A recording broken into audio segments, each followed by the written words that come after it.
We've got a unique cross-conference matchup in this Week 13 matchup as the Cleveland Browns fly to Los Angeles to play Matt Stafford and the Rams. Both teams seem to be kind of going the opposite way a little bit when it comes on the injury scale here. Browns suffered some tough injuries in their Week 12 loss to the Denver Broncos, while the Rams seem to be getting healthier as Kyron Williams came back and had an absolutely amazing game against the Arizona Cardinals here. So we're going to break this matchup down, kind of our overall thoughts on the team and what each team has to do to win. But Ryan, I want to throw it over to you here first. We're talking a little bit about it before we started recording.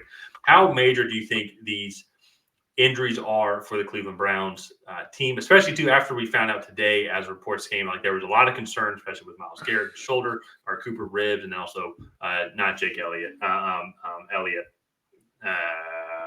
Who's the guy? Who's the guy? Jordan Elliott. Sorry, I knew Jake Elliott was the kicker, but Jordan Elliott, his ankle. I'll talk about those three guys first here. But reports seem to come back. Everything came back negative. There's just a lot of soreness here. If all three of those guys can't play, what are your overall thoughts on the Browns' chances going up against this Rams team? It makes it interesting because even if Dorian Thompson-Robinson was playing, I think that would make my pick pretty easy. And if Dorian Thompson-Robinson was playing with everyone else healthy, that would make my pick pretty easy. Just in the fact that I think this Browns defense would be able to pretty much control this game, just given the Rams' offensive line weaknesses and everything. But with Myles Garrett and Jake Elliott both dealing with injuries, the Rams might be able to cover up this offensive line a little bit better. Obviously not dealing with an all-pro like Myles Garrett helps, but it just makes this game a lot more interesting because right now the Browns have the number 1 ranked passing defense and the number 11th ranked rushing defense in the NFL. And I know that is both definitely due to the amount of pressure that specifically Myles Garrett and company brings on a down-to-down basis. And even if that's limited, I think this game gets a lot more interesting because this Rams offense, Cooper Kupp is healthy, Puka Nacua is healthy, Tyler Higbee's healthy, and Matt Stafford just had his best game of the year, throwing for 4 touchdowns against. I get it was the Arizona Cardinals, but they still play hard and fight every single play. So for me, if those guys can't go, I think we could see a similar performance to what Matt Stafford just put up against the Cardinals in this game, just because he is one of those guys. He's a veteran. He's experienced. He can come in and he'll dice up this team if they don't get pressure on him and force his hand on it in and out of each down. So it's going to be really interesting.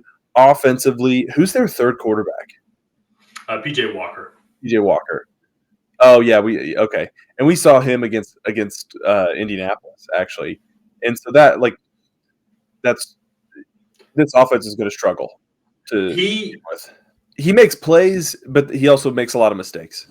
Well, that's why he's a third-string quarterback. Yeah. And so, it's going to be very unique here because the Browns, I don't even know how to think of the Browns team offensively just because Deshaun Watson's played a handful of games, DTR has played a handful of games, PJ Walker's played a handful of games. They've all won a couple of games to get to this 7-4 record that they're at now. But even Deshaun Watson, though, has not really been super impressive like during those games. And he's out for the season, so that's besides the point. But I still like the players that they have on paper. Amari Cooper, when healthy, and I hope he's able to play today, not fight this rib injury. Elijah Moore has been a good pickup. David Njoku, I think, is having a sneaky one of the better tight end seasons throughout the entire season. And even then, with Nick Chubb going down, they have not really lost a step in the running game. That offensive line, who has also actually been decimated with injuries with Conklin, and then Willis also going out with season-ending injuries. They're still running the ball extremely effectively. So that's going to be an interesting thing to watch. It's just how healthy is this offense as a whole.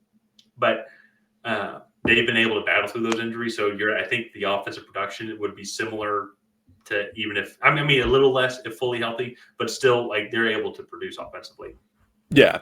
It'd be interesting to watch Myles Garrett. Oh, sorry, I just want to say, it'd be interesting to watch Myles Garrett and Jordan Elliott's status overall because that I think that defensive front with those two is Darius Smith, and then who is their other gentleman here? Dalvin Tomlinson.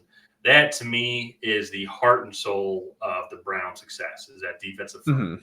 That's what helps them have the number one best passing defense in the league, top 10 rushing defense in the league. We even saw it today. Myles Garrett and them got hurt during the game, and then the Broncos were able to run the ball kind of all over. That Browns defense ran for 169 rushing yards. So I feel fairly confident that Myles Garrett is going to play.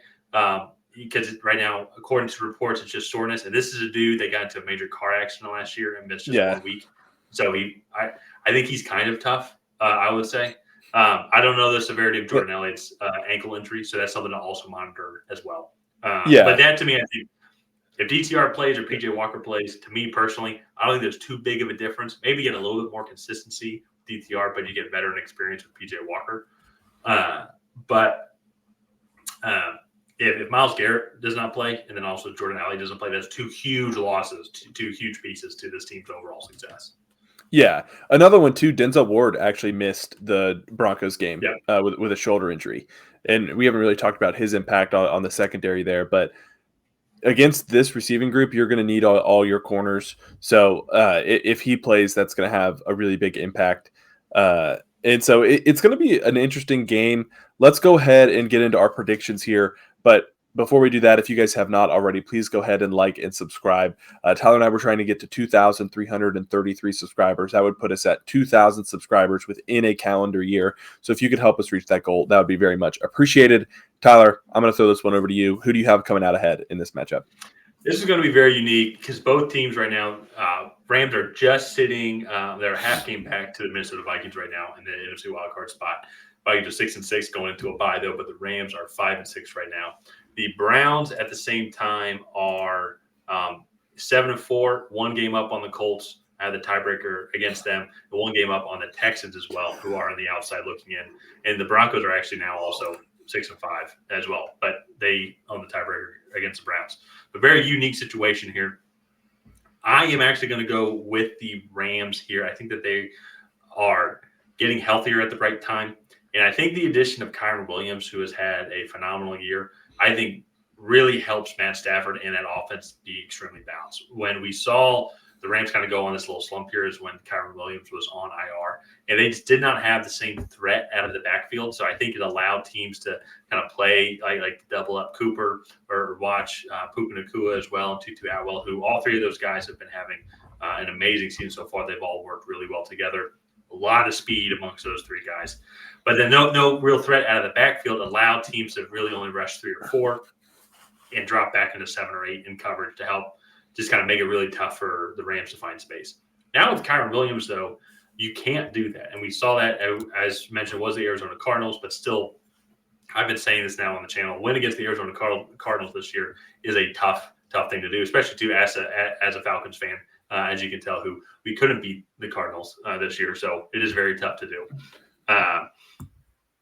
I feel like having Kyren Williams back allows this offense to be much more balanced. And defenses, they can't just drop back 8 or they can't just drop back 7, or they're just going to run all over you, just like how they did against the Cardinals. But then you put an extra guy in the box. Now you get a lot of speed that you have to watch with Atwell, Kupp, and Puka Nacua. So I'm going to go with the Williams here, especially then too. We'll have to monitor the injuries as well. But even then, with the inconsistency, I think, of play that we're getting at the quarterback position from the Browns, I think this is going to be something to watch. I'm going to go with the Rams in this one. Okay. So you mentioned this. The Rams had their most offensive